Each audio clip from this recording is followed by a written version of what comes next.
এটা হচ্ছে আমাদের ফ্ল্যাটের 4 তলার আমাদের ফ্ল্যাটের রান্নাঘরের বারান্দা। আপনারা দেখতে পাচ্ছেন যে এই বারান্দায় প্রচুর করলা হয়েছে, বা আপনারা অনেকে উচ্ছে বলেন। দেখুন প্রচুর প্রচুর, আনবিলিভেবল, এত হয়েছে। খুব ভালো লাগছে না? মা নিজের হাতে এই গাছ লাগিয়েছেন এবং প্রায় আমরা নিজের গাছের করলা ভাজি খাই, এবং করলা ভাজি আমার কাছে অমৃত লাগে, ভীষণ টেস্ট লাগে, ভীষণ। এখন মূল ঘটনা বলি। আগামীকাল মা, বাবা, পুরো পরিবার কিশোরগঞ্জ যাচ্ছেন ঈদ করতে। তো যেহেতু 5-6 দিন ওনারা গ্রামে থাকবেন, তো এখন এই করলা কে খাবে বা নষ্ট হয়ে যাবে। তো আম্মু বললেন যে করলাগুলো ছিঁড়ে পাত্রে রাখো, রাতে করলা ভাজির সাথে আমরা সাদা ভাত খাবো। তো কিছুক্ষণ পর আজান পড়বেন, ইফতারের আজান। তো আমি এখন করলা ছিঁড়বো, ভালো একটা ছোট ব্লগ করে ফেলি।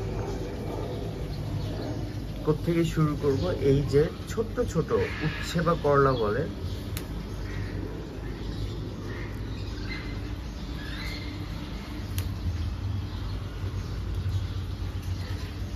এটা একটু বড়,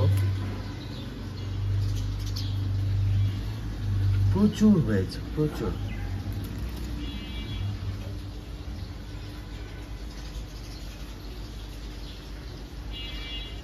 করলা ভাজি কার কার প্রিয় কমেন্ট করে জানাবেন। এটা কিন্তু খুব আনন্দের যে নিজের গাছের সবজি খাওয়া, এটার মধ্যে কিন্তু এক ধরনের আনন্দ আছে।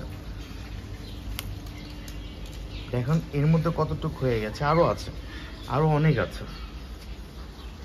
তো সব ছিঁড়বো না, যেগুলো বড় সেগুলোই ছিঁড়ি, আর ছোটগুলো এক সপ্তাহের মধ্যে আরো বড় হয়ে যাবে। আমার আম্মুকে দেখতে চান?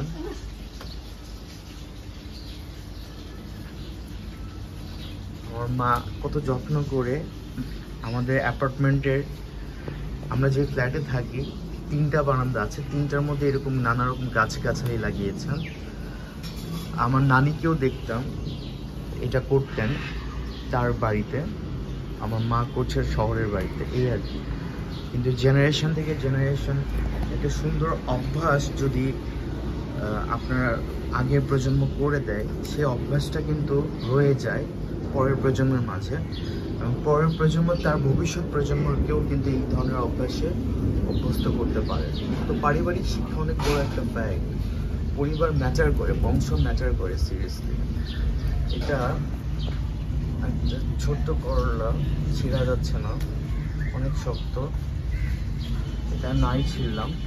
তো অনেক করলা আছে যে ছেঁড়া, অনেক ছোট ছোট, কিন্তু অনেকে হয়তো ভাবতে পারেন তো ছোট করলা কেন ছিঁড়ছি, কারণ এই যে ঈদ করতে চলে যাচ্ছি তো অনেক দিন থাকবো না, তো এগুলো ভাজি করা হবে। এটাও ছেড়ে যাচ্ছে না, অনেক শক্ত। তো আমি কোথায় যেন একটা ভিডিও দেখছিলাম যে করলার যে পাতা আছে না, সেগুলো নাকি ভাজি করে খাওয়া যায়। আমি একটা ভিডিওতে দেখছিলাম, তো একদিন মাকে বলবো ট্রাই করতে। এখানে আরেকটা সম্ভবত এটা মরিচ গাছ, হ্যাঁ মরিচ গাছ।